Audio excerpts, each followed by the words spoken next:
José ASMR.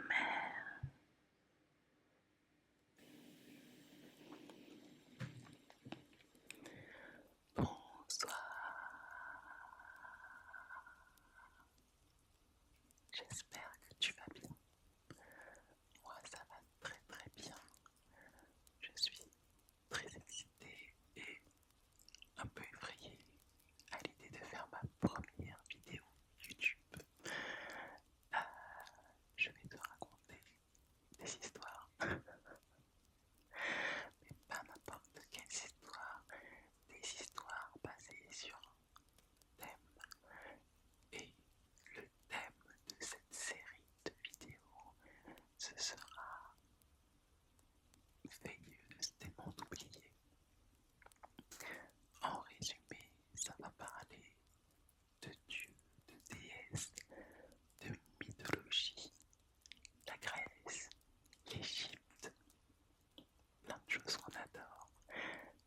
Je sais pas si je me suis présentée, je me rappelle plus, mais moi c'est Océane. Et voilà, donc du coup, j'ai ma petite liseuse.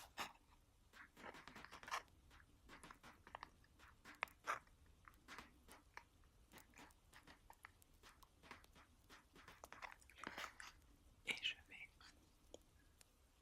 te lire, ou plutôt te chuchoter, l'histoire d'aujourd'hui qui s'intitule Je suis arrêtée, fille d'Ulysse. Bon, maintenant que j'y pense, parce que j'oubliais, les principales histoires seront racontées à la première personne. Je vais essayer d'incarner du mieux que je peux les personnages. Et les personnages seront principalement féminins. Ce sera plus simple pour moi à incarner, je suppose. Alors, cette fois, c'est vraiment parti. Donc, l'épisode 1 s'intitule Je suis arrêtée, fille d'Ulysse. C'est parti pour la partie 1. Le silence après les légendes.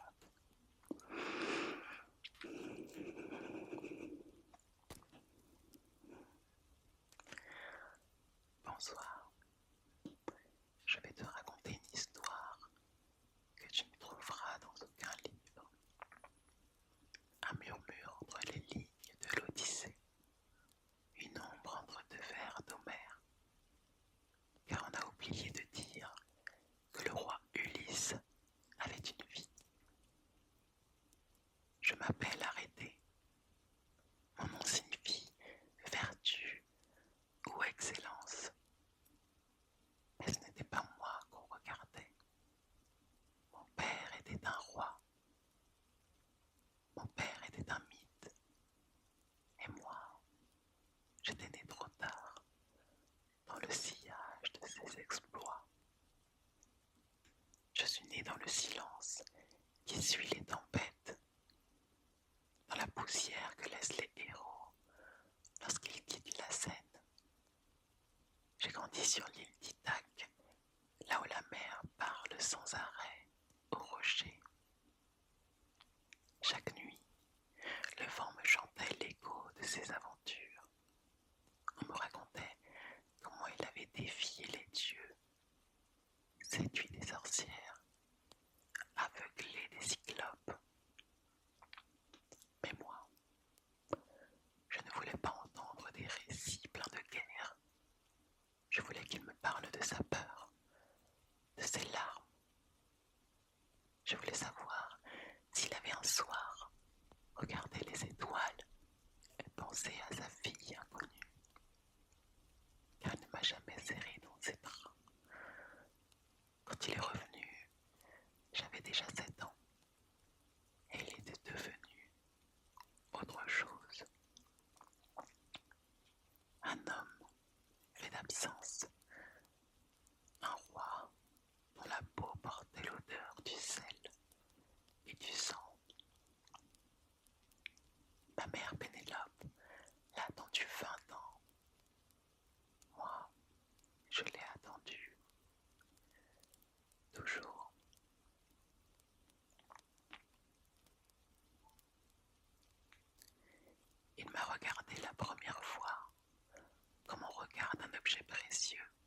posé trop près du bord. Je crois qu'il ne savait pas quoi faire de moi. Il n'y avait pas de place dans son épopée pour une petite fille silencieuse. Alors j'ai grandi dans l'ombre du palais. J'observais le bruit des sandales sur la pierre, les mots échappés dans les couloirs, les parfums du linge que les servantes lavaient à l'aube, les histoires que ma nourrice murmurait quand elle pensait que je dormais, des histoires de dieux anciens, de femmes métamorphosées en étoiles, de rois punis pour avoir défié la mer, et surtout des voix, celles des absents.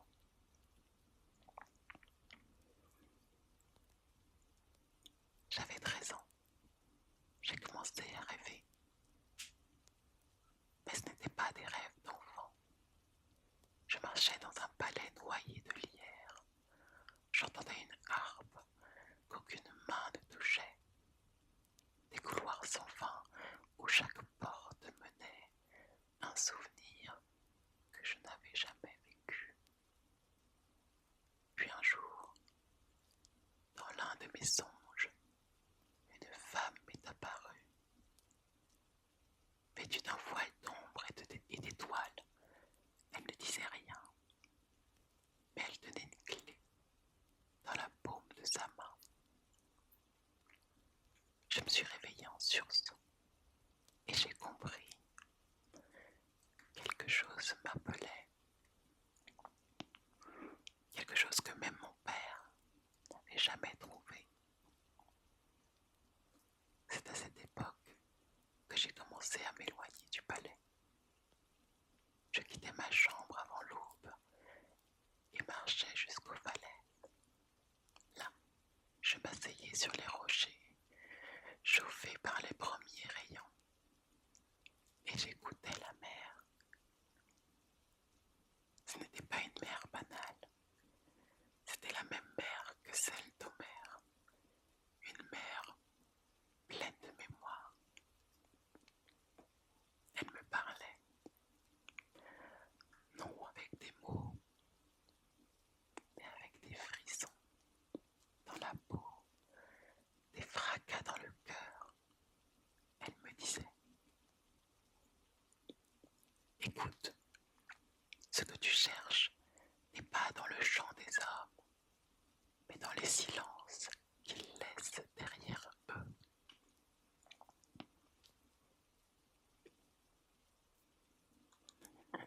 Un jour, alors que je longeais une crique oubliée, j'ai vu une inscription gravée sur une pierre, presque effacée. C'était un ancien dialecte que peu savaient encore lire. Mais j'ai compris. C'était un nom. Mnémé. La mémoire. C'est là que j'ai su. J'étais la fille du souvenir, pas du combat, pas du sang, mais de ce qui demeure quand le vacarme s'étend.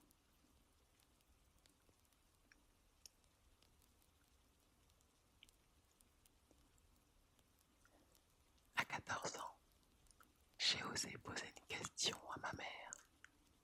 Je lui ai dit, Mère, pourquoi ne parle-t-on jamais des femmes dans le récit des héros? Elle a souri tristement, puis elle a répondu, parce qu'on écrit les histoires avec des épées, pas avec des fils. Mais moi, je voulais tisser une histoire avec mes propres mains. Je ne voulais pas d'un trône, je ne voulais pas d'une couronne, je voulais un nom, un vrai.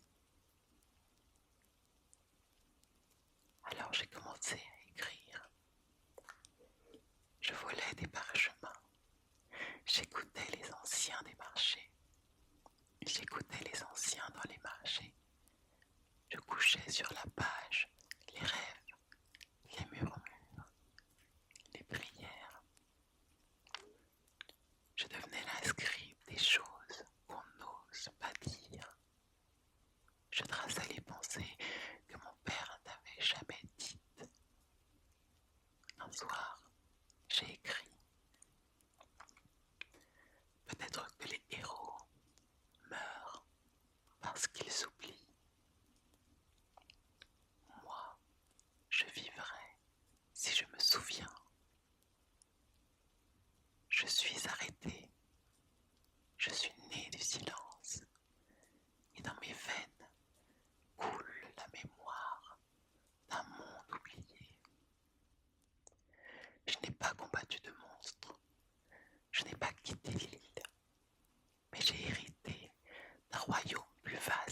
bientôt, une porte va s'ouvrir et tu verras avec moi ce que même Ulysse n'a jamais osé regarder.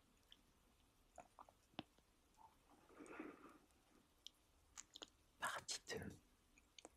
Le chant des absentes. Le vent sur Ithaque soufflait plus fort que d'habitude ce matin-là.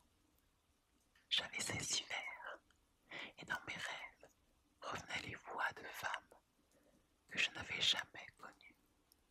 Des voix que ni les bardes ni les scribes ne mentionnaient. Je comprenais à présent que ce silence était un oubli volontaire, une trahison douce et sourde.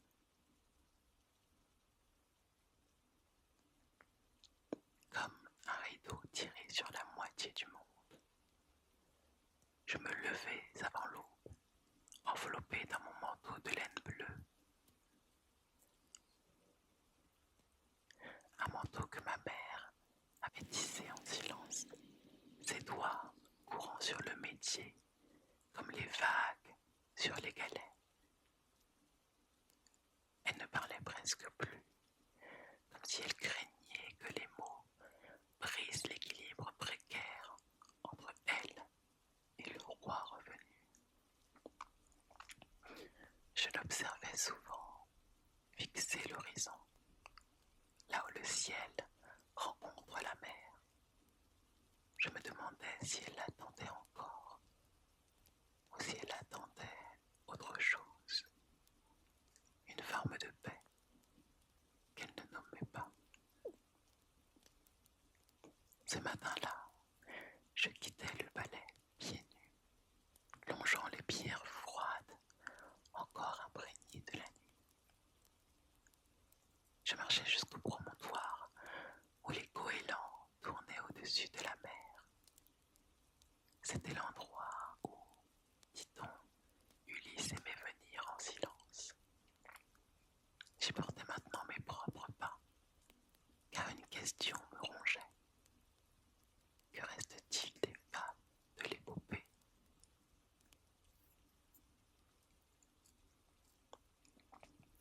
Je pensais à Nausicaa, douce princesse, qui avait aidé mon père sans rien demander en retour, à Circé, qu'on disait cruelle, mais qui offrait du pain aux naufragés, à Calypso qu'on blâmait pour avoir trop aimé, et bien sûr à Pénélope, ma mère, toutes des silhouettes dans le chant d'un homme, des figures secondaires, des constellations invisibles autour du soleil, d'un seul nom. Mais moi, je voulais entendre leurs mots à elles, pas les récits faits par les hommes, les leurs. Alors je suis descendu jusqu'à la crique oubliée, où une grotte s'ouvre dans la roche comme une bouche ancienne. On l'appelle la grotte au coquillage, car son écho est si clair qu'il révèle, dit-on, les pensées les plus enfouies. Là, j'ai fermé les yeux.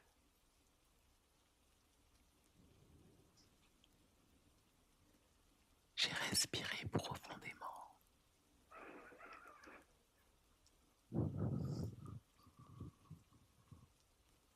Et j'ai chanté. Pas avec la voix seulement, mais avec celle de toutes les femmes à qui on n'avait jamais donné le droit de parler. Je chantais. Moi, Nausicaa, j'avais 16 ans et un courage tranquille. J'ai reconnu un homme tombé du ciel et je l'ai vêtu. Il m'a dit merci, puis il est parti.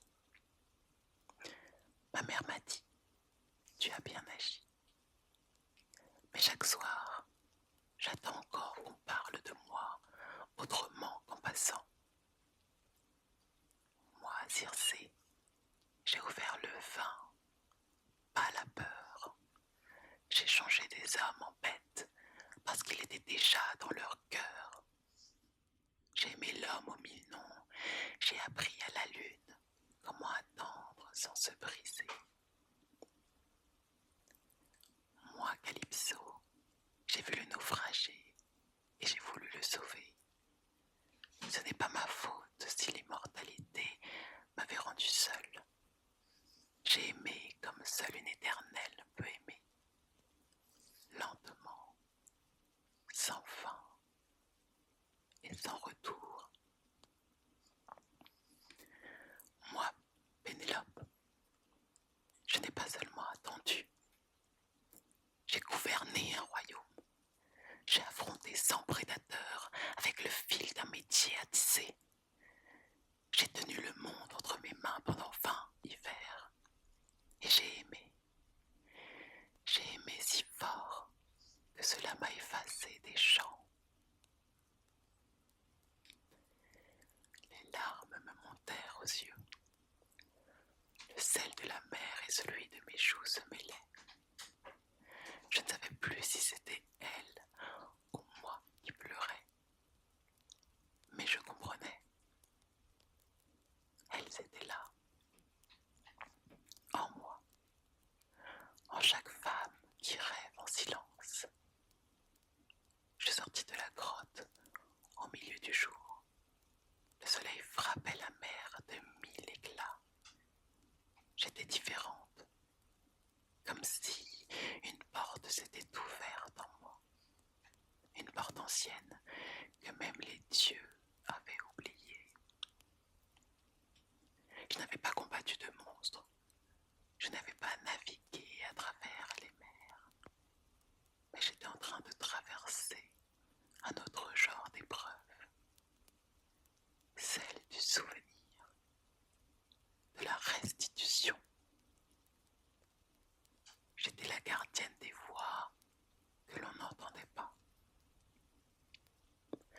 Ce soir-là, je me suis assise à l'arrière du palais, là où personne ne va, à l'abri des regards et du bruit des festins. J'ai pris un morceau de bois, un tesson, et j'ai gravé sur le mur. Nous avons toujours été là. Nous étions les bras qui ramassaient les corps, les mains qui consolaient, les bouches qui brillaient en silence et les cœurs qui battaient au rythme des tempêtes. Nous ne sommes pas absentes. Nous avons été effacées.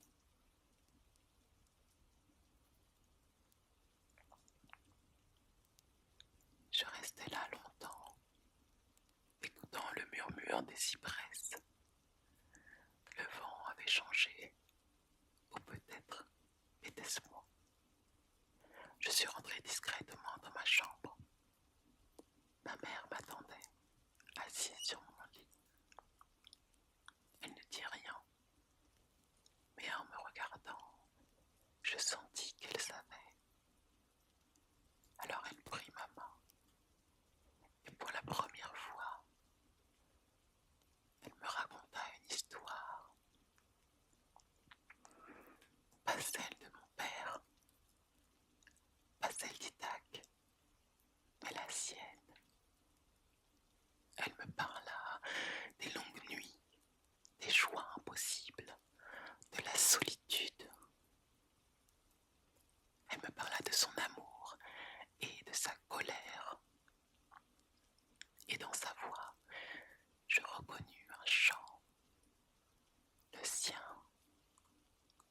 un chant qu'elle n'avait jamais osé entonner à voix haute, jusqu'à ce que moi, sa fille, le lui rende. Ce soir-là, je suis restée seule sur la terrasse du palais, face à la mer. Ulysse dormait quelque part entre ses murs. Ou peut-être ne dormait-il jamais. Peut-être qu'était-il encore des bateaux fantômes sur la mer Noire. Mais moi, je ne voulais pas de son silence. Je ne voulais pas être une page blanche dans l'épopée d'un homme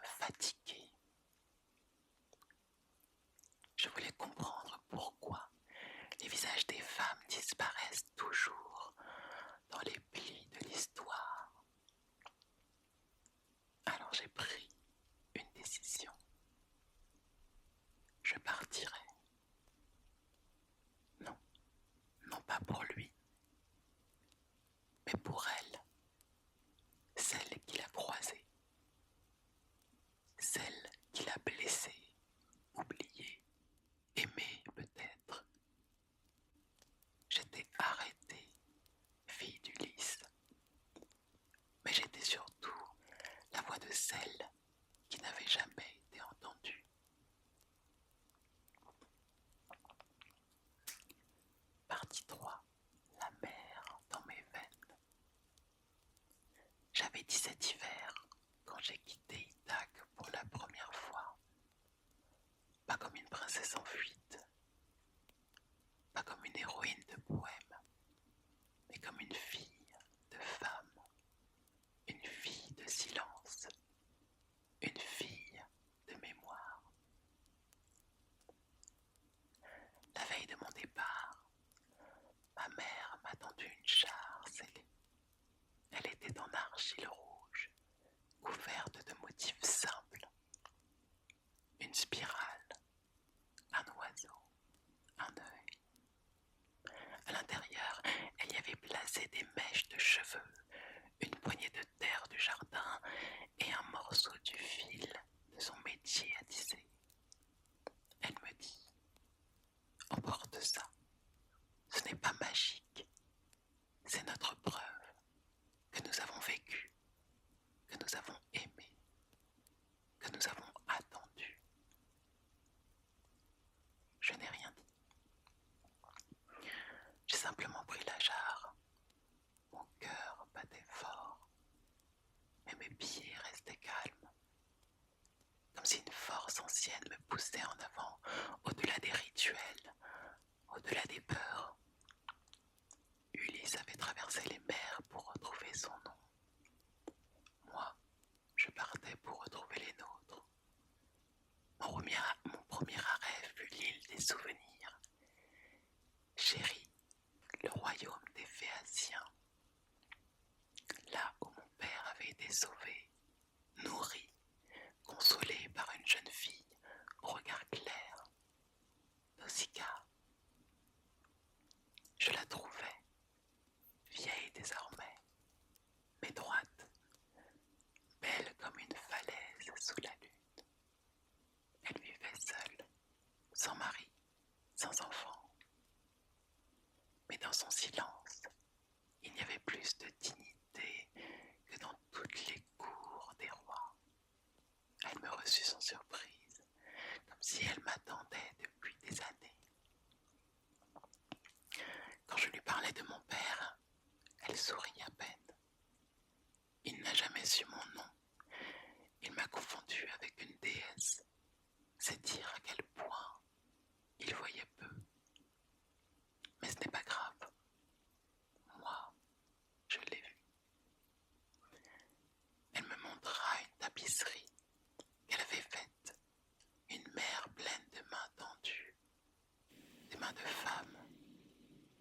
J'ai compris que je n'étais pas la seule à vouloir tisser le fil des oubliés.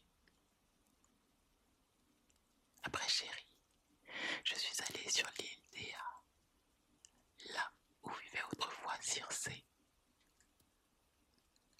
Le palais était en ruine, englouti par la végétation. Mais au centre, une colonne tenait encore debout.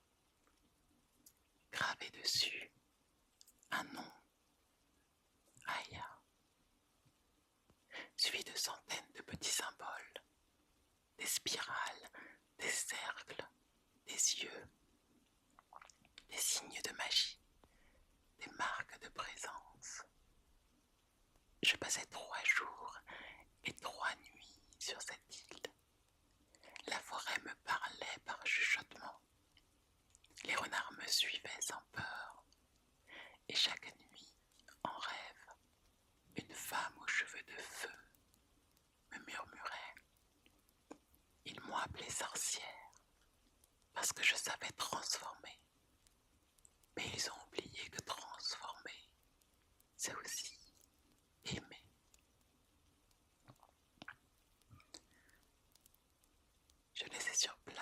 collier fait de coquillages et de fils, une offrande, une reconnaissance. Puis je partis vers Ogygia, l'île de Calypso, celle qui avait aimé trop longtemps. Il n'en restait presque rien, juste une plage blanche, nue, battue par les vents. Mais en creusant un peu, je trouvais une pierre lisse, sculptée comme une main ouverte. À côté, une pousse de myrte, une seule, vivace, persistante. Je m'agenouillais, j'y déposais un peu de l'eau de ma jarre et je murmurais. Tu n'as pas été oublié. Je suis venu te nommer.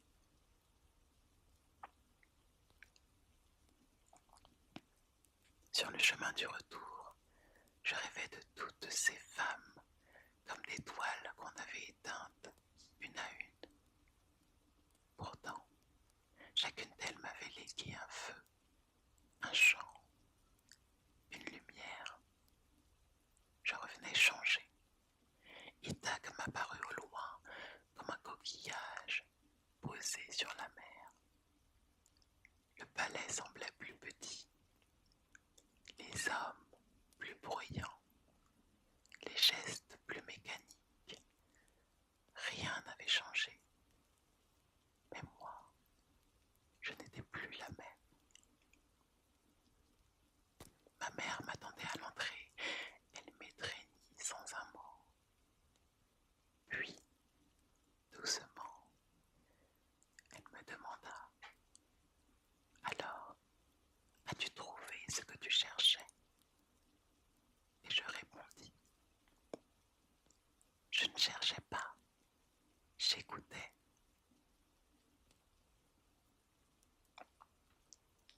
Ce soir-là, nous avons ouvert la jarre ensemble. Nous y avons ajouté un fil doré, le fil de nos récits.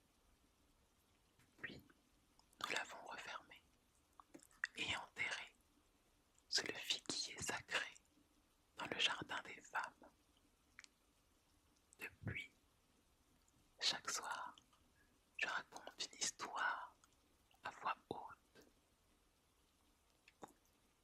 à celles qui écoutent dans l'ombre, aux jeunes filles, aux nourrices, aux femmes aux mains rugueuses. Je leur raconte Nausicaa, Circé, Calypso, Pénélope. Et je leur dis que leur voix compte, même si elles ne traversent pas les mers. Un jour, je prendrai la mer pour debout. Pas pour suivre les traces de mon père, mais pour dessiner les miennes. J'écrirai un chant, non pas des exploits, mais des veilles. Un chant de celles qui ramassent les morceaux quand les héros partent. Un chant des absentes, devenues présence. Car je suis arrêtée, fille d'Ulysse. Mais plus encore, je suis la fille de toutes celles qu'il a laissées derrière lui. Et ma voix est un pont de sel, de vent et de mémoire. Je suis arrêtée et je t'ai confié mon nom. Souviens-t'en, car il suffit d'un souffle pour rêver.